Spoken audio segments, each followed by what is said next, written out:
देखिए, एक ज़माना था जब हम लोगों को लगता था कि दिल्ली को पूरे राज्य का दर्जा मिलना चाहिए। लेकिन जब अपना अनुभव हुआ दिल्ली का और कुछ समय से दिल्ली किस तरीके से चल रही है उसको देखा है, तो जो अभी जिस तरीके से शक्तियों का, पावर्स का डिवीज़न है भारत सरकार में और दिल्ली सरकार में, इसमें बहुत ज़्यादा परिवर्तन की ज़रूरत नहीं है। इसके साथ भी बहुत अच्छे काम हुए हैं दिल्ली में, बेहतरीन काम हुए हैं। सिर्फ जो सत्ता के दुरुपयोग वाली जो बातें होती हैं, ट्रांसफ़र करना, पोस्टिंग करना, एंटी करप्शन बांच से अपने आप को बचाना, ये सब अधिकार जो केजरीवाल चाह रहे हैं, ये कहीं भी नैतिक मुझे नहीं दिखता है।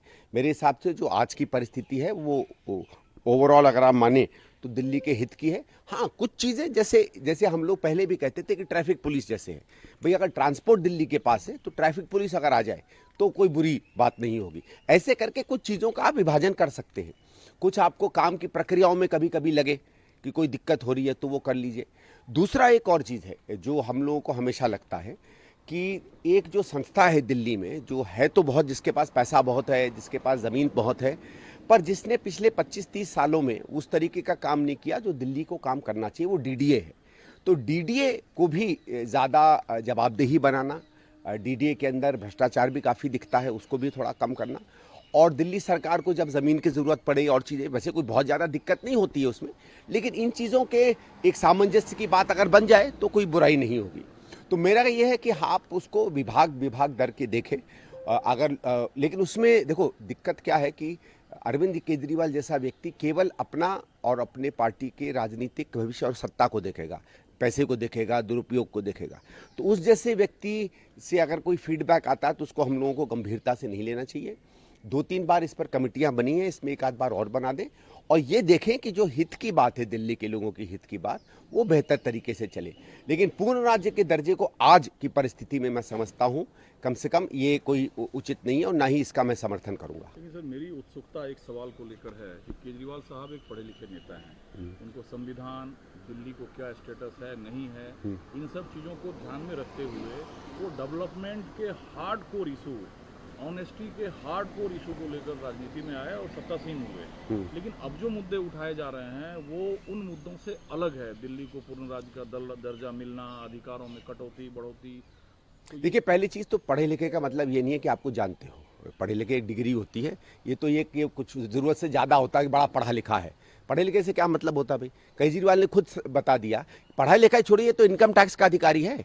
इसने तो संविधान की कस्में खाई हैं, तो संविधान में जानता है। और तो पूरी ज़िंदगी दिल्ली में रहा, इसने कहीं काम तो किया नहीं है। दिल्ली रहकर भी जो आदमी दिल्ली की व्यवस्था नहीं समझता है, उसके बावजूद झूठे वादे करता है और फिर सत्ता में आ जाता है, तो उसका कोई पढ़ाई लिखाई से लेना देना नहीं है। ये कोरी राजनीति करता है।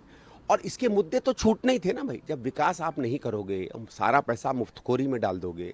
आज 70,000 करोड़ का लॉस जल बोर्ड में हो रहा है, 45-50,000 करोड़ का लॉस हो गया है आज डीटीसी में।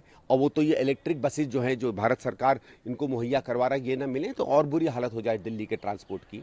आज आपकी मेट्रो जो हमारे समय में चालू हुई थी, वो तक अभी तक पूरी नहीं हो पाई हैं। नई मेट्रोज के निर्माण की तो बात छोड़ दो।